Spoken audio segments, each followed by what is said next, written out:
आत्मीय परिजनों, आप सभी को भाव भरा प्रणाम।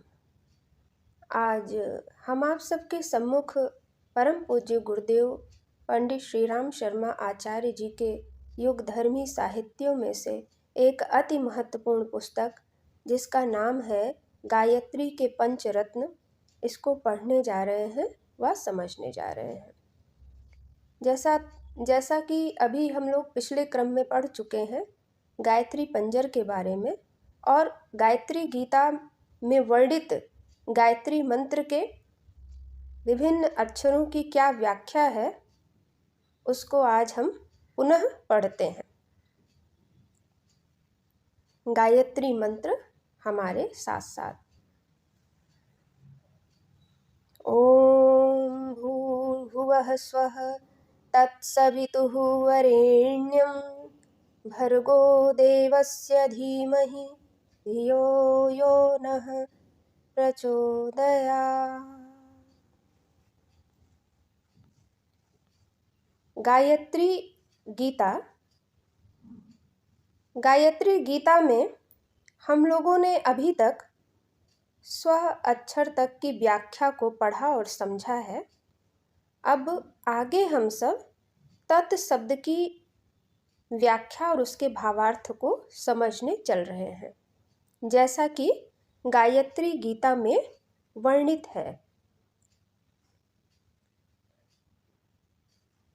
ततो वै निष्पत्तिः सा भुवि मतिमान् पंडितवरः विजानन् गुह्यं यो मरण जीवन योस्तदखिलम् अनन्ते संसारे विचरति भया आसक्ति रहित अस्तथा निर्माणं वै निजगति विधि नाम प्रकुरुते। अर्थ, तत् शब्द यह बतलाता है कि इस संसार में वही बुद्धिमान है जो जीवन मरण के रहस्य को जानता है, भय और आसक्ति रहित जीवन जीता है और अपनी गतिविधियों का निर्माण करता है। भावार्थ, मृत्यु सदा सिर पर नाचती खड़ी रहती है। इस समय सांस चल रही है, अगले ही क्षण बंद हो जाए, इसका क्या ठिकाना है। यह सोचकर इस सुर दुर्लभ मानव जीवन का श्रेष्ठतम उपयोग करना चाहिए और थोड़े जीवन में क्षणिक सुख के लिए पाप क्यों किए जावें, जिससे चिरकाल तक दुख भोगने पड़े। ऐसा विचार करना चाहिए। यदि विद्या अध्ययन, समाज सुधार, धर्म प्रचार आदि श्रेष्ठ कार्य करने हो तो ऐसा सोचना चाहिए कि जीवन अखंड है। यदि इस शरीर से वह कार्य पूरा ना हो सका तो अगले में पूरा करेंगे। यह निर्विवाद है कि जो इस जीवन का सदुपयोग कर रहा है उसे मृत्यु के पश्चात आनंद ही मिलेगा। परलोक, पुनर्जन्म आदि में सुख ही प्राप्त होगा। पर जो इन जीवन क्षणों का दुरुपयोग कर रहा है उसका भविष्य अंधकारमय है।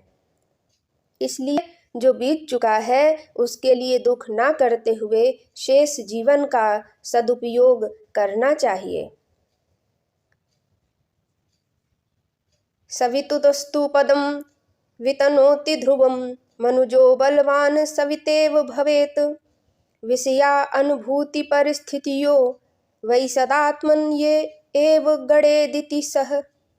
अर्थात सवितु यह पद बतलाता है कि मनुष्य सूर्य के समान बलवान होना चाहिए और सभी विषय तथा अनुभूतियाँ अपनी आत्मा से ही संबंधित है, ऐसा विचारना चाहिए। भावार्थ, सूर्य को वीर्य और पृथ्वी को रज कहा जाता है। सूर्य की शक्ति से संसार की सब क्रियाएं होती हैं। इसी प्रकार आत्मा अपनी क्रियाशीलता द्वारा विविध प्रकार की परिस्थितियां उत्पन्न करती हैं। प्रारब्ध, भाग्य, दैव आदि भी अपने प्राचीन कर्मों का ही परिपाक मात्र है। इसलिए अपने लिए जैसी परिस्थिति अच्छी लगती है उसी के योग्य अपने को बनाना चाहिए। अपना भाग्य निर्माण करना हर मनुष्य के अपने हाथ में है। इसलिए आत्मनिर्माण की ओर ही सबसे अधिक ध्यान देना चाहिए। बाहर की सहायता भी अपनी अंतरंग स्थिति के अनुकूल ही मिलती है। मनुष्य को तेजस्वी, बलवान, पुरुषार्थी बनना चाहिए। स्वास्थ्य